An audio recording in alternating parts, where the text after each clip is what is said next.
What's going on, everybody? Question and answer Friday, where I'm here for the next 45 minutes to answer whatever questions you guys have for me. So drop them in the chat boxes below. I'll be monitoring questions on Facebook, YouTube, and Periscope. So let me have them. I'll be more than happy to answer them for you. And if you would, just drop in the chat box. Just let me know you can hear me and you can see me and everything's looking good. Whenever you do live events, it's always like a little bit scary, right? But I think you guys should be able to hear me. So just let me know right below.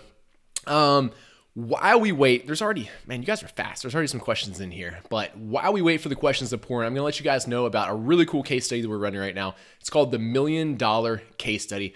Hopefully all you guys know about it, but if you don't, you can find it at junglescout.com/million. And we are publicly launching a private label product in the UK right now. We're going over everything that you need to know as far as launching products in Europe goes.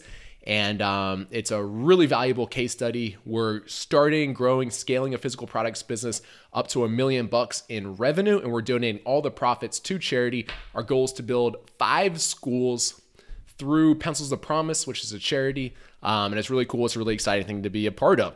So let's see here. All right. I'm saying looking good, loud and clear. Hello, Greg. Good to see you live. So I guess you guys must be able to at least see me a little bit. Wow, and a lot of questions pouring in here. All right. Fantastic. Great. All right, let me see. The chat's going by quickly here. Let me see if I can find a few here.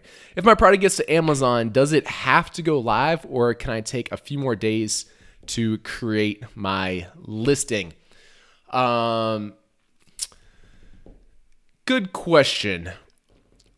By default, when you create a brand new listing before your product gets in, it's suppressed. However, I'm pretty sure as soon as your product gets there, they make it unsuppressed, so it's live. However, I wouldn't worry about it too much because no one's going to find your product until you do your product launch anyway.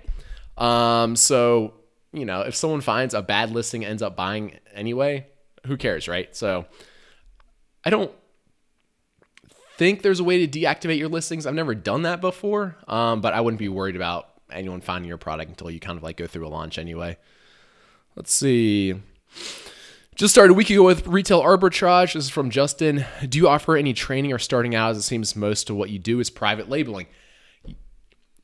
Good question. I'm personally not a huge fan of the retail arbitrage, online arbitrage thing. It's not a very scalable business model. It's not very hands-off. It's quite a bit of work to go around to these retail stores finding the products to sell. So I don't know too much about it. I'm not too, I know the overall theory and stuff, but no, to answer your question, I don't have any specific training or anything for this, just because I'm not a huge fan of it, and it's not really up my alley. So sorry about that. Greg, 3 questions. I'll try to answer all of them. Yuda, why do you ask for FOB price? So if you don't know about Incoterms, the difference between there's actually 10 different ones, but there's just a few that are the most popular.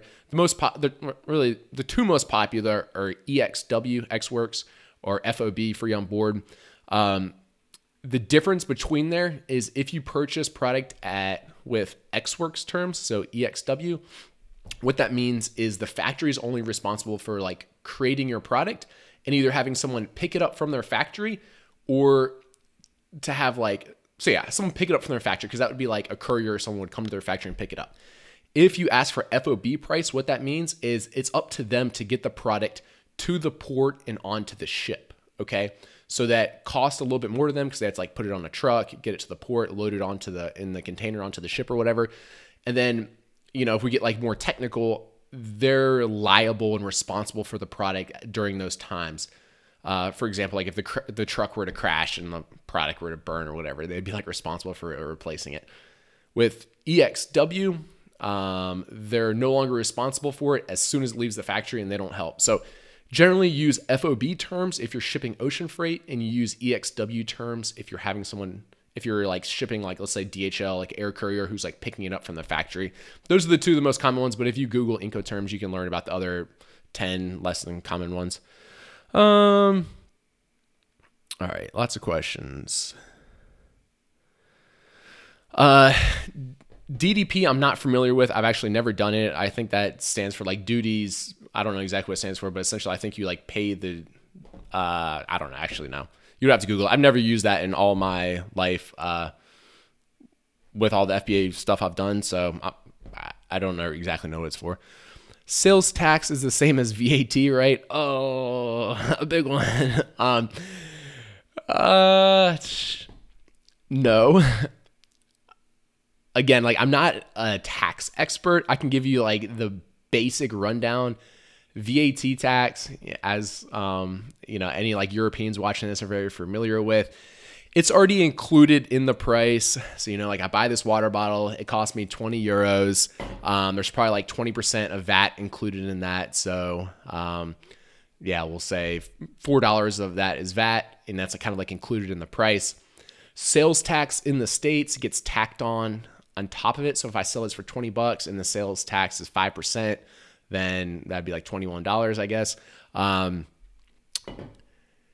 How you have to report this gets a little bit more complicated, especially in the US, because it's to keep it like simple. I'll just tell you this, like, the laws in the US haven't caught up to like our day and age as far as like e-commerce and stuff is concerned. So there's a lot of gray areas because like back in the day, I had one brick and mortar store. I sold ice cream. I was located in California. I ordered my goods there. I sold to people in California from my ice cream shop in California. Now it's like right now I'm in the Netherlands. I'm sending product from China to FBA warehouses in California, Delaware, and Texas. And they're shipping from those states to even different states. So as you can imagine, it gets very complicated. If you go back in the $1 million case study, we have some good information about state sales tax. And during the $1 million case study we're running now, the Europe edition, we're going to bring on an expert in this, I think in 2 or 3 weeks, and they'll tell you all that you need to know. So I don't want to talk about this anymore because it's not my favorite subject, and I'm not exactly qualified to be like giving legal advice on it. Those are all from YouTube. Let me grab a few off Facebook. All right. How do I pay for products from China, Greg? My supplier is saying PayPal, Western Union, or personal bank account. I would strongly advise against Western Union. Do not use that. It's pretty sketchy and it's what like any like scammers can be using. If they accept PayPal, great. Most factories will not accept PayPal because they get charged like 5% fees. It's like pretty large amount of fees in China. And it's also typical if they do accept PayPal that they make you pay the fees. The most common way to pay suppliers in China is with a bank wire transfer. So that's what all like the big companies are going to be using to pay these factories. So that's what they're most used to. It seems like lately factories are maybe more used to like smaller sellers or, working out deals with smaller sellers who prefer some of these other payment terms. But just a straight up bank transfer is going to be most common. That's what they're going to be used to. You can try to do the Alibaba trade insurance. That's pretty cool. It just came out I guess it was like 2 years ago now. But it's an escrow service, and it does give you some protection if you were to not receive your goods from China. So yeah. How does it work when you choose air export and the duty in GR? Andre, I don't quite understand your question there. I'm sorry. If you want to maybe rephrase it and put it back in there, I'm happy to help if I can. I'm looking at my first product and want to calculate the potential profit before proceeding, but I'm unclear as to how to calculate shipping. I don't have a weight since I don't know how many of the items will fit in a box and what size box the manufacturer will use. Are these questions you ask the manufacturer before beginning production? Yeah, absolutely. Just ask them, what's the weight of your product? How many units do you normally put into a carton? So as you can imagine, you'll have like products, they put all the products into a bigger carton, and then that's what you can give the freight forwarder. So yeah, absolutely. That would be like a typical type question to ask a supplier. They wouldn't think anything of it. Do you recommend getting an inspection on every order from your supplier or just the first? Robin Weber asked this. Hey, Robin, I know you follow a lot of our stuff. We appreciate it. Let me say this. The first 2 or maybe 3 years I sold on Amazon, I never got a single inspection. And I never really had any problems. There was like a few times I had like small problems with, I remember one time it looked like they put like the boxes together when the ink was still a little bit wet. But all right, so I never like had any major problems.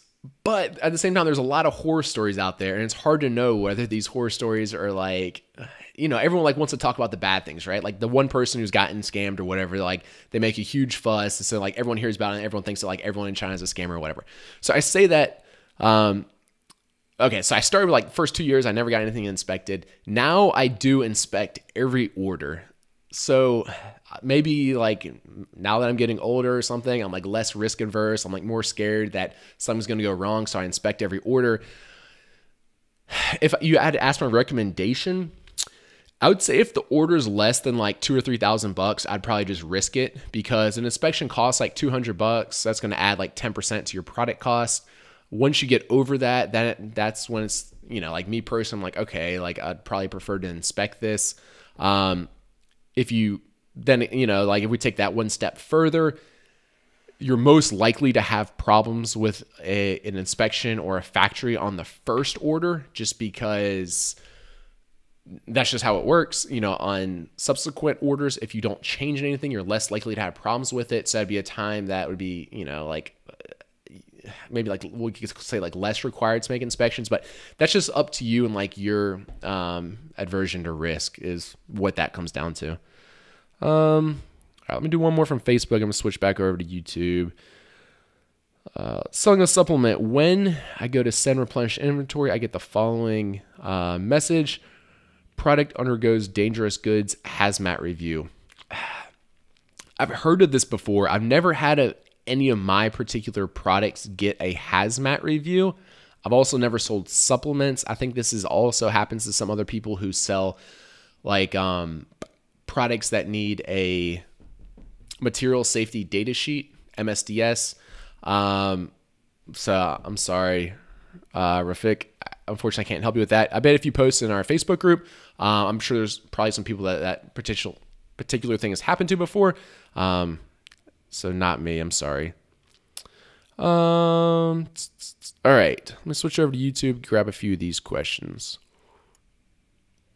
Is it necessary to purchase a separate laptop for FBA to avoid having your product suspended? No. I have one laptop. I use it for everything. So no, definitely not. Since we're on this topic, let me go ahead and touch on this. Like, I feel like everyone is very scared of having their Amazon account suspended. And it's something you need to be mindful of. Like, of course, I don't want my Amazon FBA account to get suspended. However, like 99.9% of people never have any problems with getting their Amazon FBA account suspended.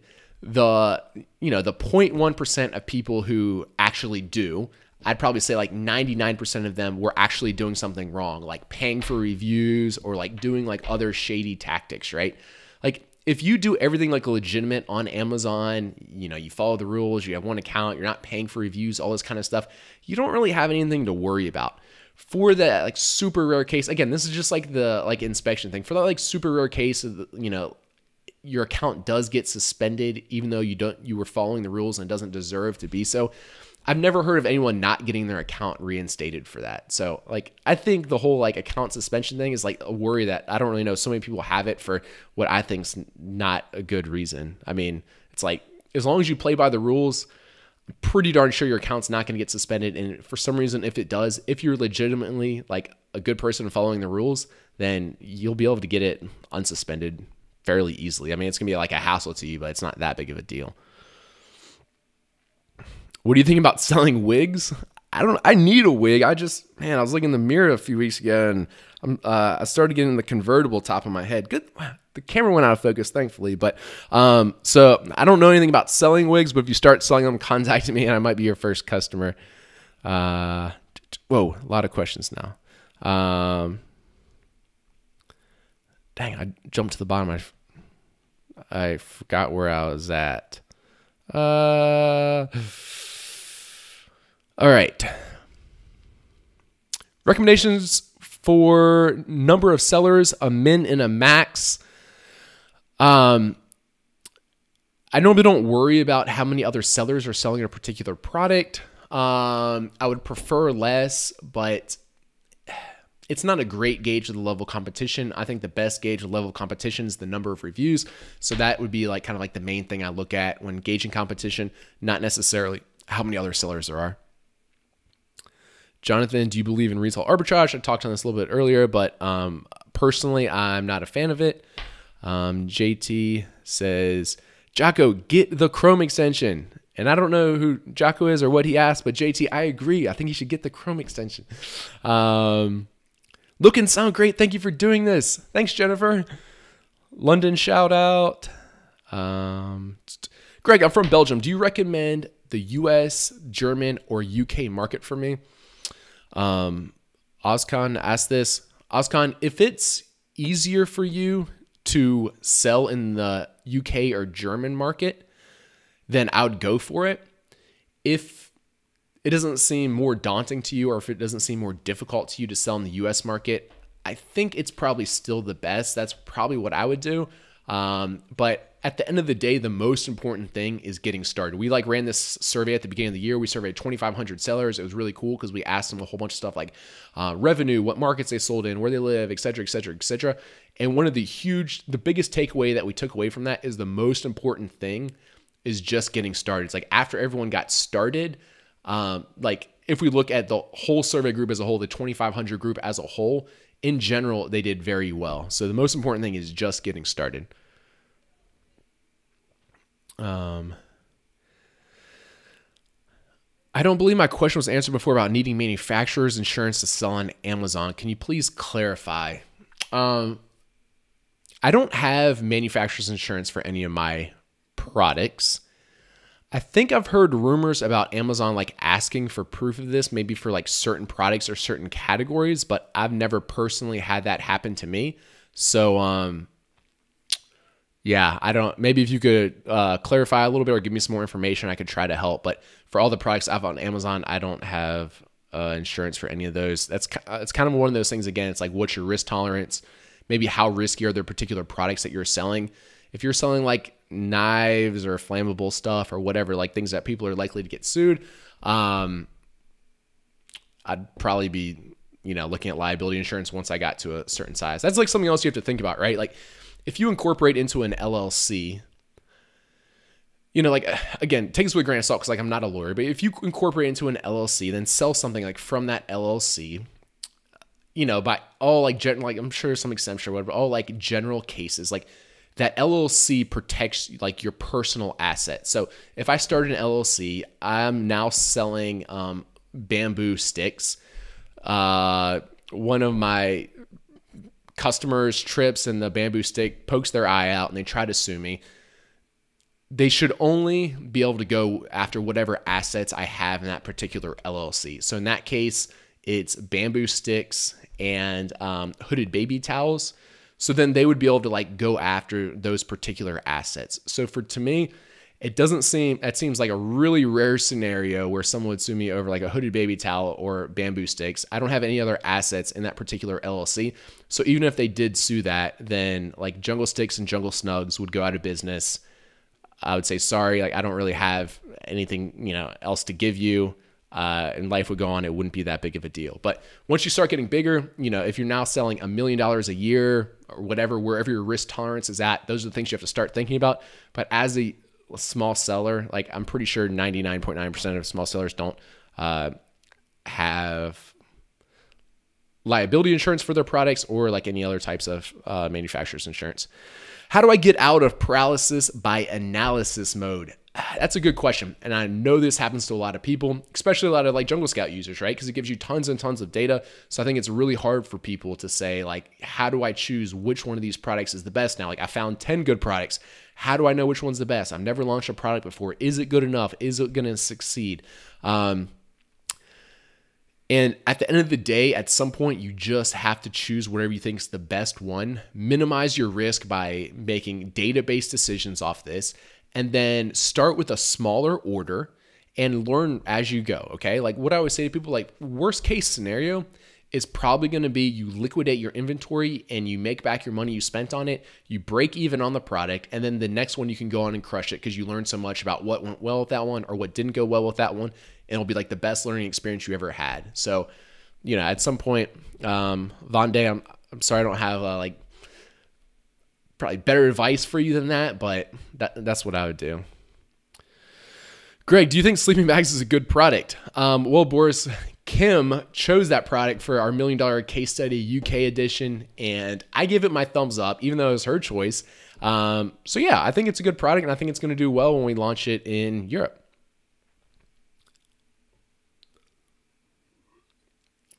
Joshua said, can you talk a little bit about testing a market? Good question. So I think what you mean by this is like, can you like test how well a particular market's going to be by let's just say like launching like 10 units in that? In my opinion on that is no, because if you only have like 10, like with my hooded baby towels, I forget exactly, but I think I gave away like 50 or maybe like 70 units, like with a coupon at a discount, just to get some like initial sales, initial reviews, initial sales velocity. So like I couldn't even have done my launch if I would have only ordered like 10 units. So if that's what you mean by testing the market, I don't think it can really like feasibly be done in high volume markets. If you go for something that maybe only has low volume, that you're only expecting to sell 100 units per month, but has very low competition, then that's probably possible. But at the same time, I think I'm testing a market when I order 500 units or 1,000 units, because if it turns out that these, like I forget, the first order of hooded baby towels, I think it was like 1,000 units. If those first 1,000 units didn't go well and maybe my margins were only like 5% or like bad margins or whatever, or they weren't getting as good reviews than I would have expected, then I wouldn't have placed like a reorder, right? I would have just sold those 1,000 units and that would be the end of it. So yeah, hopefully that helps a little bit. Hi, Greg. Can I know how your experience was using Forecastly? Has that helped you avoid stock out and, more importantly, avoiding excess inventory? Mark, that's a really good question. I talked about Forecastly a couple weeks ago, and someone replied like, wait, what was that word? So that would be like forecast.ly. So Forecastly. That's the software I use for my inventory management. Excuse me. It's not built by the Jungle Scout team, but Jeremy's now a friend of mine, the founder of it, and I'm a believer in the product and all the work that they're doing over there. So yes, I am a big fan of Forecastly. It has helped me avoid stockouts and excess inventory. And this is like, once you start to have a few products on Amazon, this is like the unsexy side of selling on Amazon that not many people talk about. People love to talk about, like optimizing PPC and this and that, and like maybe like these like kind of like cooler or sexier things. But I actually believe that like proper inventory management can probably have one of the largest impacts on your business, or like a larger impact than anything else, because running out of stock is very costly, especially if you're selling like 10, 15, 20, maybe 30 units a day. That one product's probably making you a few $100s in profit a day. It's like 10 days of stock outs. That's like a pretty big deal. And same thing, having cash tied up in inventory that's not as moving as fast as you wanted. Same thing. That means you're not using that cash to purchase other products that are moving a little bit faster. So, the software itself is like fairly robust. So, in this Q&A session, I can't like go into it too much, but yeah, to give you the quick rundown, I'm a fan of it. I do really believe it helps my business. So yeah. My competitor has a trademark. Does that mean I'm not allowed to sell my private label product since this is trademarked? No, it does not. Just to clarify, again, I'm not a lawyer. This is my understanding, which I believe is very accurate. I think you're getting trademarks confused with patents. So a trademark is something like Jungle Scout. Okay, Jungle Scout is trademarked. So you cannot call your Amazon product research tool Jungle Scout, or else we will come after you for damages. We will try to sue you, okay? That is different. So that's the name. This is my trademark, Jungle Scout. That's different than a patent. A patent would be something like this water bottle. I came up with I didn't really, but theoretically, if I came up with the design for this water bottle, then I would patent it so you couldn't steal my design. Or this is actually a better example. This is like this little like roost. I think this thing actually is patented. This is like a roost stand, right? It's pretty like unique. This thing is patented, so which is different than a trademark. If you make something, and sell it. And actually, let's see. It says, yeah, they do have a patent. Patent number 10005, and you can view their patent on their website at roost.com/IP. And so if you copy this, if you make a mold and make the exact same thing or something really close to it, then what they would do is they would go after you for damages for copying the design of this, okay? So hopefully that clarifies the difference between a patent and a trademark. A trademark like protects a name. A patent protects the design of something. So just because let's use my Jungle Snugs for example, just because our trademark's pending, but let's say, we have a trademark for Jungle Snugs, you can still sell hooded baby towels. You just cannot name your hooded baby towels Jungle Snugs. Hopefully that makes sense. Our Amazon fees, 15%. Amazon's commission in 90% of their categories is 15% in the US market, but that's not the total amount of their fees. If you use FBA, then they also charge some other fees like pick, pack, and shipping. Most of those are flat fees, and they also will charge storage fees depending on how long it sits in their warehouse. So if you have the Jungle Scout Pro extension, it will tell you these amount of fees. We wrote this good blog post on it, but I forget the slug. I'm sorry. If you Google Jungle Scout, Amazon FBA fees, we have a really good blog post that breaks all this down. Did a giveaway recently and gathered a massive list. I never believed in them before. Cool. Right on. The Nighttime Entrepreneur. Cam Casper. Created custom packaging for my item. When do you recommend photography? Should I send a few samples to myself or a photographer first before sending it to FBA? What I like to do, Cam, is whenever I have like a production quality sample ready, so maybe that means before production, or maybe that means like once the first unit is ready off the assembly line, I like to have my factory ship the product to whoever's going to be taking the pictures, whether that's you or you hire someone to do so.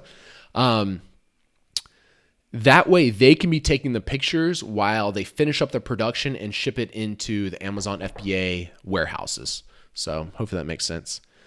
I'm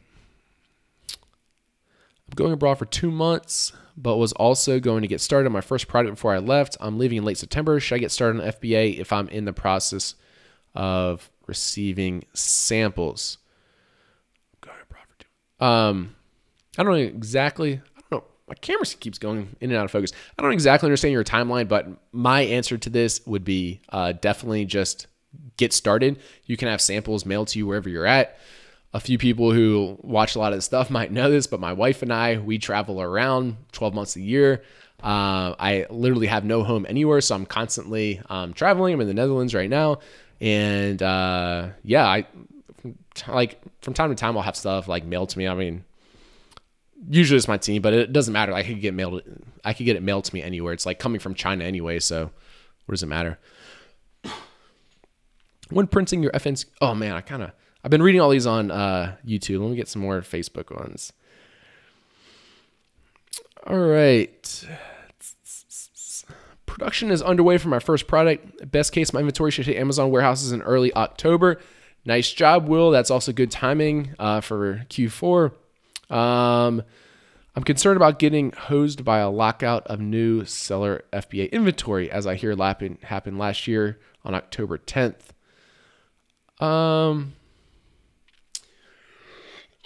He's worried about if Amazon will let him ship products in. I haven't heard anything about that happening this year, but at the same time, I don't know if they gave us warning last year. I don't think you should be worried about it since your shipping plan's already created. What you could do, though, if you're worried about this would work. You could just go to like Walmart or whatever else, like somewhere that sells something for sale on Amazon. You could just buy one unit of it. You could put the print off a label, put the FNSKU on it, just like all the retail arbitrage people do. You could send that into Amazon, just price it like low. You'll lose money on it, whatever, but it will sell. But then you'll be like an established seller on Amazon, and I think that should kind of like get you. I think that should be kind of like a loophole, right? Because I'm pretty sure last year the only people they didn't let send inventory in were the people who had never sold on anything on Amazon before. So that would mean you were an Amazon seller because you had already sold something. So you could try that. I can't guarantee it's work because I've never been affected by this lockout thing, but I think it would.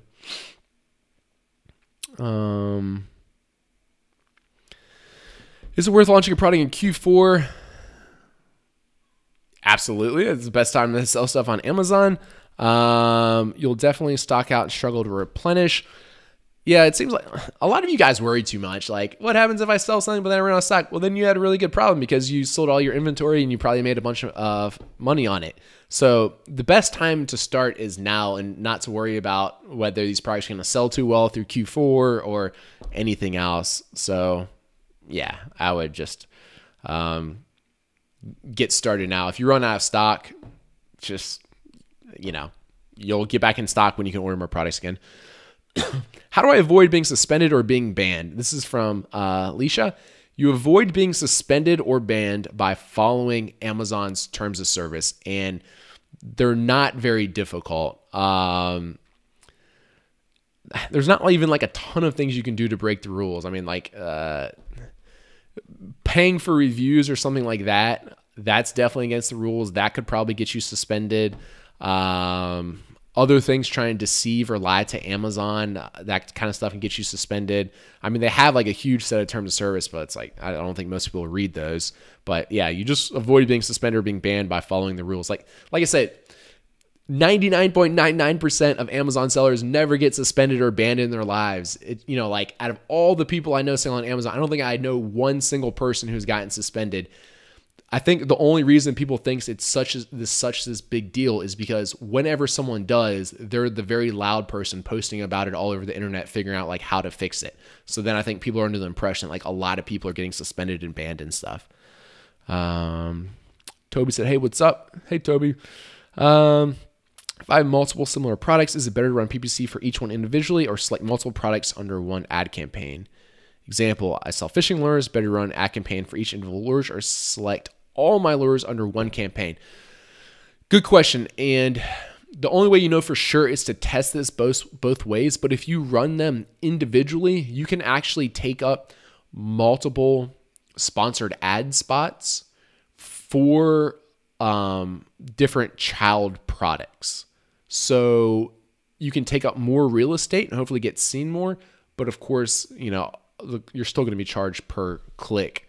So I would probably do the PPC for them individually to try to catch more of that real estate, but you'll probably have to test to know for sure. But that's how I'd start.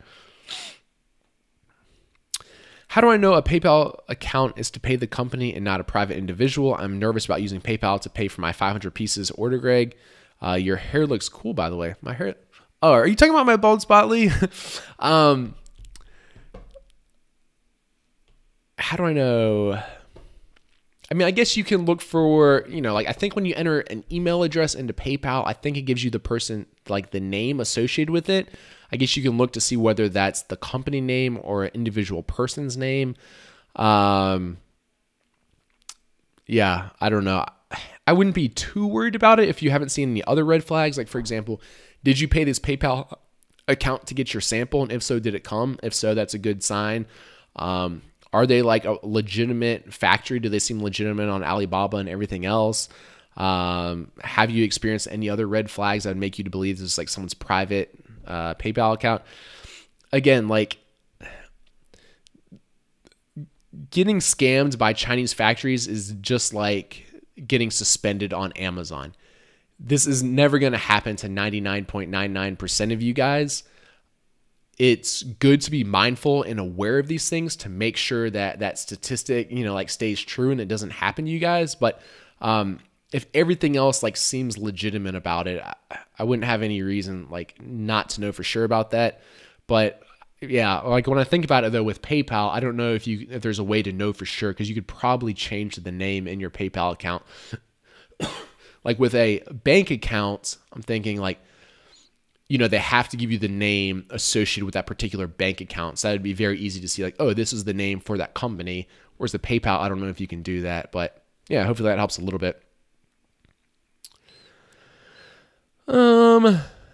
Let's see. Hi, Greg. Do you check your Facebook inbox? I have 2,149 unread messages at the moment, so I think I'm a little bit behind. It's not the best way to get in contact with me. Hopefully that answers your question.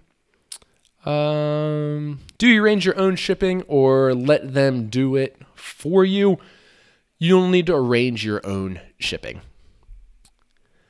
Andre, I think you asked a question before and he was clarifying. Sorry, I mean, sorry, it's moving, it's hard to read. When the factory should send it via air directly to Amazon, is that FOB? Is that the simplest way for amateurs? Yeah, using like an air courier service, that would be like DHL, FedEx, UPS. That is the easiest way for amateurs. There's the least amount of headaches. It's very simple. It's just like you would ship anything else through DHL or TNT or whatever air courier you're familiar with in your particular country. And for that, that's the scenario that you can use XWorks, EXW, instead of FOB. Let me grab a few off YouTube. David said, great videos, man, value pack. Thank you, David. I appreciate the compliment. I appreciate you joining. Here's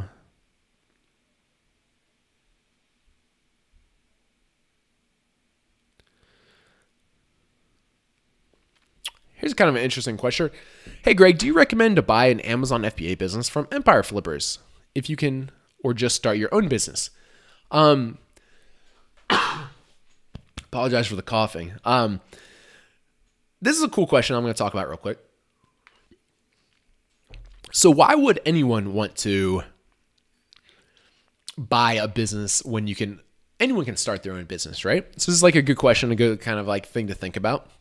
For someone who has quite a bit of extra capital, but is very low on money and maybe does not prefer like the early parts of starting a business, then buying a business, I think, is a great opportunity and like a viable option for you.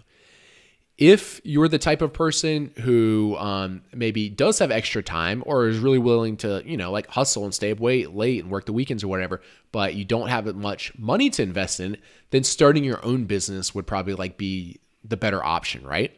So, there's tons of people out there that have lots of money, but, are like very low on time. So they want to purchase assets that make more money for them without having to put in too much time. So, you can think about like, which one of those pools do I fall under? Do I have more money or do I have more time? And yeah, from that kind of figure out which option would be better for you. Eric said, where can I go to learn more about what's included in the actual purchase contract with our supplier? This was asked by Eric. Eric, if you go to the Jungle Scout website, go to the collaborative product launch. So that's the case study where we launched our bamboo marshmallow sticks called Jungle Sticks. I forget exactly which session it was, but if you look back through the blog recaps, it's going to be one of them, like ordering from the factory. I give a template that you can use that is the exact agreement that I use with factories. So you can take that template and change it accordingly and use it yourself. So that's what I'd recommend using, obviously, because that's what I ask. Another question about FOB versus EXW. I think I already answered that one. Boris says, Greg, you're in the Netherlands. Where are you at? I'm in Amsterdam right now. I leave on Sunday. I leave in 2 days, though. Sorry. I'm going to Budapest, which reminds me, we're thinking about doing so in 2 weeks, 2 weeks from today, we're thinking about doing a meetup in Budapest. all of Jungle Scout team. So there's gonna be like 30 people or so in Budapest. We're doing a company offsite, a company retreat there to do a lot of plans and stuff. We were thinking if there's any Jungle Scout users who are in Budapest and would like to meet up, or anywhere, I guess if you're nearby and you want to come into Budapest, we're thinking about doing a meetup. We're trying to gauge interest of how many people are in that area, how many people would be interested. Amelia, who's moderating this, hopefully she can drop the link to show us your interest in the chat box here. But if she doesn't, if you go to our Twitter on Jungle Scout, there was a tweet today with a form, and you just put your name and email and just tell us you're interested, and then we'll contact you. If there's enough interest, then we'll throw a little shindig and we can all meet up and hang out, and you can meet the Jungle Scout team. It'd be really cool. So other than running PPC and doing giveaways on JumpSend, are there any other key strategies that you use to increase rankings and get to the first page? That's about it, Nicole. I like for Jungle Snugs, I did AMS, which is the Amazon Marketing Services ads. So those are like the headline ads and the product display ads. I make sure I have good images so my product converts well. I make sure that I'm using all of the relevant keywords. And yeah, that's about it. If the cost of my product is $25 plus shipping, how much should I sell it for on Amazon? This is a pretty difficult question for me to answer without more information. I'll tell you this, Sadie, is that I shoot for 100% ROI on all of the products I sell. So if it costs you, you said 25 plus shipping, so let's just say $30. If it costs you $30 to land the product at Amazon, so that's like $30 out of your pocket, right? Then I look to make $30 in profit. So like 100% ROI on that particular investment. So, but yeah, you'll need to figure out your other costs like shipping and that kind of stuff. We actually, if you just tune into the, I know I keep referencing this, but if you tune into the $1 Million case study from 2 days ago on Wednesday, just go to our website and you'll find it. Then we give you like a great formula to use for calculating profits and yeah, all the fees you need to take into account, all that good stuff. Hi, Greg. What strategies will you be using to promote the $1 Million case study UK product? PPC, tokens, advertising. We will be doing giveaways for our product. So to get it started, we're going to offer our product at a discount using coupons, and we'll use PPC, and those are our only promotion strategies.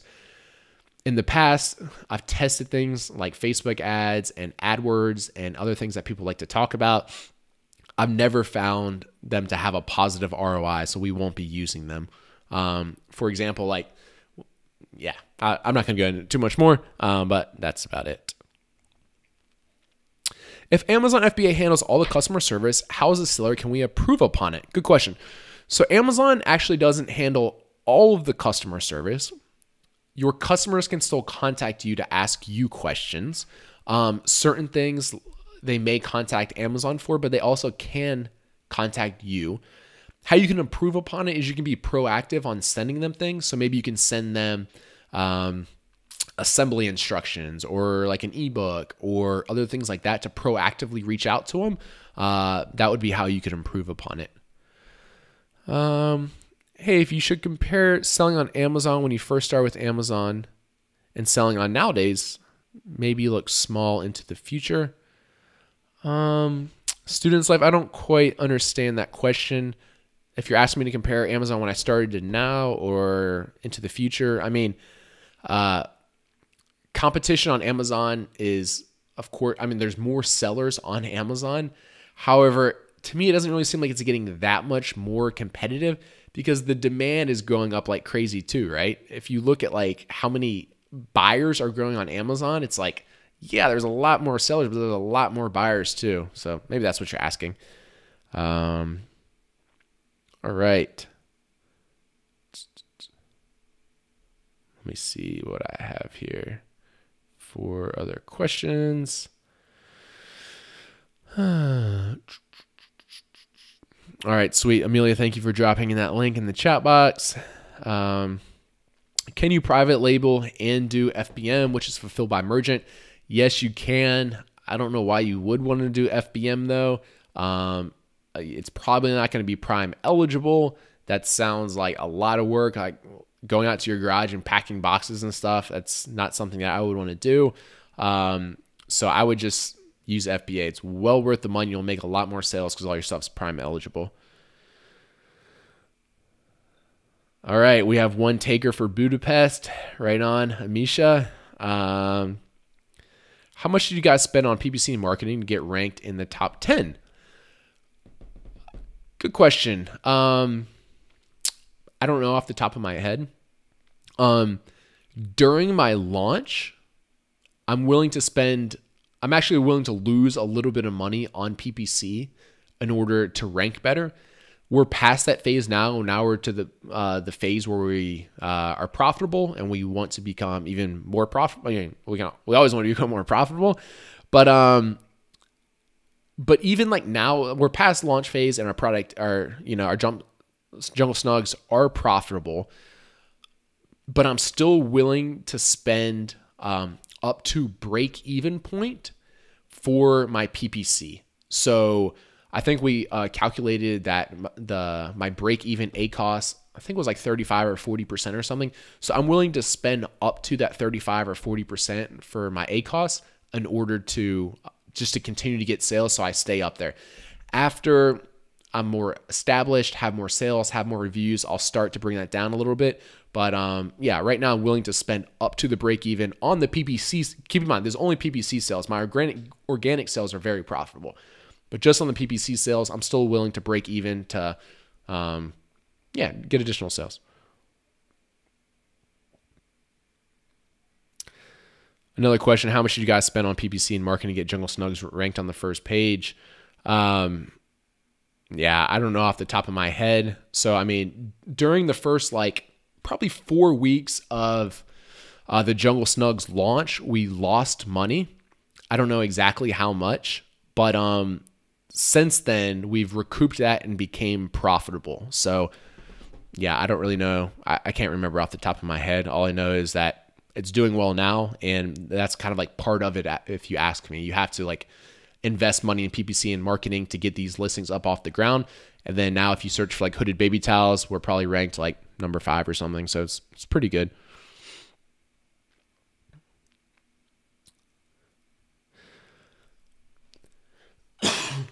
Here's a good question. Jennifer asks, when I run the Chrome extension on a product, the sales look amazing. However, when I'm tracking the items in the tracker, some of the sales are significantly lower. One thing to look out for here, and this is something relatively new, and it's actually probably next week we're going to have a little warning. We're going to detect this in the app and warn you of it, but something to look at right now is if people have reserved. So the product tracker works a little bit different than the extension, whereas because the product tracker looks at the change of inventory. For some people, they have reserved inventory, so maybe it's selling well, but they limit the sales to 10 units a day. Actually, the Jungle Snugs have this right now. In that scenario, they're making sales, but has the same amount of inventory, doing the 999 thing on a daily basis. So that can kind of throw it off a little bit. Yeah, if you have a specific example though, and you want to email it to support, they'll be more than happy to help you out. Just support@junglescout.com, and we'll let you know what we think. If the seller's doing something funny that's throwing it off, or if it seems right, or what. So let me see what else we got here. The Facebook one's annoying. I try to read something and it pops up. Roy said, what's up, Greg? When printing FN SKU labels, what resolution and size should it be printed so that it scans well? I don't know. This big? I honestly don't know. I think there might be requirements, but I don't think I've ever followed them before. I just look at my boxes, and if it looks big enough and it looks good to me, I probably do 2 inches, which would be 5 centimeters long. If you look at a barcode on anything else you buy from the store, it's it's about that size. If you did it really small, it probably wouldn't scan well. Why Amazon over Shopify? I can only use one platform. Shopify is a cool little platform, all right? It's not a marketplace though. Shopify stores in their own do not have any traffic coming to the stores, okay? So if I started a Shopify store today at junglesnugs.com and I sold hooded baby towels, like if you build it, they will come is a myth on the internet, okay? Like no one finds your website just like organically like that, all right? It takes a lot of marketing work to get eyes to your website to potentially purchase, and lots of marketing is expensive, right? You have to be thinking about like, how are you going to get traffic to your Shopify store? Are you going to do paid ads? Are you going to do SEO and create content? Are you going to use Instagram or influencer marketing or something else? If you're already very experienced in one of those and feel like you can do a really good job of it, then it's one thing. But for a beginner, that's very difficult to learn how to source, like purchase and then sell products on your website, set up. I mean, Shopify is easy to set up, so you can do that pretty easily, but getting traffic to your site's not very easy. And then, and then you know, so getting traffic to your site's the hard part, and like sourcing and making your product and everything. So, that's why I'm a huge fan of Amazon, because it's also the marketplace. There's already like a billion freaking page visits there every month, these people with their credit cards out trying to buy something. In my honest opinion, not everyone shares this with me, but I think all these little online e-commerce stores are, I mean, actually the statistics back this up, so it's not like that far off, but they're just like the mom and pop shops were, you know, like in America over the past, let's say like 3 decades, right? Or like 3 decades. So after like Walmart came out, they offered like better pricing, better selection, all these little mom and pop shops, and they kind of just have been slowly dying off. And the only ones that I guess we could probably still say are like succeeding are like very niche boutique type sites. I think it's the same thing online, right? Like Amazon's the Walmart of online, and all these other little stores. Like I haven't ordered anything not on Amazon in probably like 3 years. It's the only place I shop now. Like my credit card's stored in there. They have amazing shipping. I can get a lot of stuff the same freaking day. It's like, why would I go to some other e-commerce store and shop when I can get it like same day shipping for free? That'd be crazy. And then you have to, type your credit card and all that crap. That would suck. So, I mean, my opinion on it. Any recommendations to lower my PPC? Holy crap, we're already at 52 minutes. Yes. I mean, you need to figure out what words are working for you and what words aren't. The words that your ACoS are too high, you need to reduce your bids. Maybe you're not getting any impressions anymore, but what does it matter if they weren't profitable anyway? And that's it. So keep in mind though, like PPC, it takes months to really optimize it well. Okay. Like I said, right now in Jungle Snugs, I think we're at like about break even, but you know, over time, it's just going to get better and better because we're going to reduce bids for keywords that don't work out for us. Maybe increase bids to get more impressions for words that are going really well for us. So yeah, that's all you can do. I mean, unfortunately, PPC, it does just take time, and it just takes work to get in there and be optimizing it. So I'm going to do about 2 or 3 more, and then time for me to get back to work. Greg, could you please talk a bit more about Q4? Q4 is my favorite time of the year, and the best time of year for e-commerce sellers. All business owners, practically. All right, all retail sellers. Okay, Q4 sales are greater in Q4. Everyone says like, what should I prepare? Like, how much more inventory do I need, et cetera, et cetera. Unfortunately, that's a very complicated question. If you sell like toys, like you might need 4 times as much inventory, or 5, or maybe even like 10 times as much for some of these products. Other products, if you're selling Band-Aids, you probably don't need any extra inventory. But in general, sales are much higher for almost everything that you can think of that would be potentially given as a gift. And people even give like pretty weird stuff as gift, like diapers or whatever else. So hopefully that helps a little bit. Devere says Q4 it's not over till the fat lady sings. All right, let me do a couple more of these YouTube ones because I think I got a lot of the Facebook ones, and there's a ton in YouTube. My FNSKU was printed wrong on the boxes. Where can I get them printed again? Oh no. Here's a quick tip to make sure that doesn't happen to you guys. Frine, I'm sorry that happens because that definitely sucked. My camera doesn't like to focus on me today. Oh well. All right, first of all, what I do to make sure this doesn't happen, I downloaded an app on my phone. Let me see what this app's called. And when the factory, let me see, Shop Savvy. Yeah, Shop Savvy. I don't know, free app. It has, if you can see it has this little barcode scanner. You know, you can scan something on it or whatever. But the cool thing about this is you can scan your screen. So when the factory sends me the proofs of the boxes, I double check that the barcode works with this free app. They send it to me on my computer. I pull it up on the screen, I scan it, and then it shows like the numbers of my FNSKU, and that's how I know that it worked. So that's what I recommend for the rest of you guys. However, that won't help out. I lost your name because the Frine. That won't help out Frine. I wouldn't recommend to get your boxes printed again, though. I would just recommend print the correct FNSKU on a label and just put the label over the wrong barcode. So that's going to kind of suck, but it's not too bad, right? You just have to relabel or put a label on all those. Stuart, thank you for everything. Your knowledge and positivity has made a real difference in my business. Woo! Stuart, thank you for tuning in. I'm glad I was able to help you. Is selling in a bundle an inventory hustle? Julie, I'm not quite sure what that question means. If you want to try to rephrase, I could try again. Let me try to get a couple other ones before it's time to go.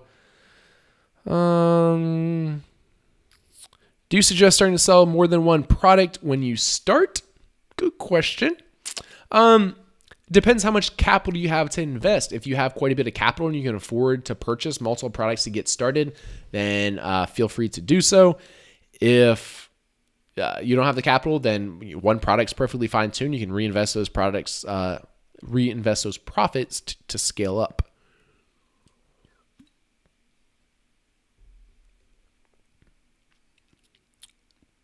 Same day shipping. Wow. Yeah. Amazon in the States is the bomb. Like in all the big cities now, they have same thing. I spend a lot of time in Vancouver.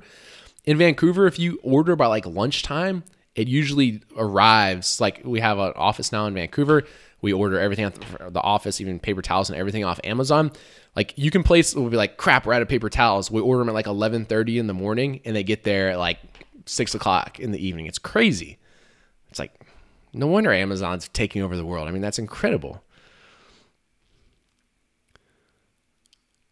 Do you use before Alibaba agent to check item before shipping to Amazon FBA center?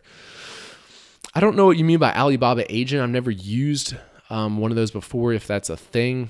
I talked a little bit about this earlier, but I do inspect all my stuff now before I ship it, unless it's like a really expensive shipment. I think maybe that's kind of what you're asking. All right, I have one question left before we run out of time. I'm going to try to cherry pick a good one. All right, it's a pretty good one. Enhanced brand content. Greg, do you always use enhanced brand content when publishing products?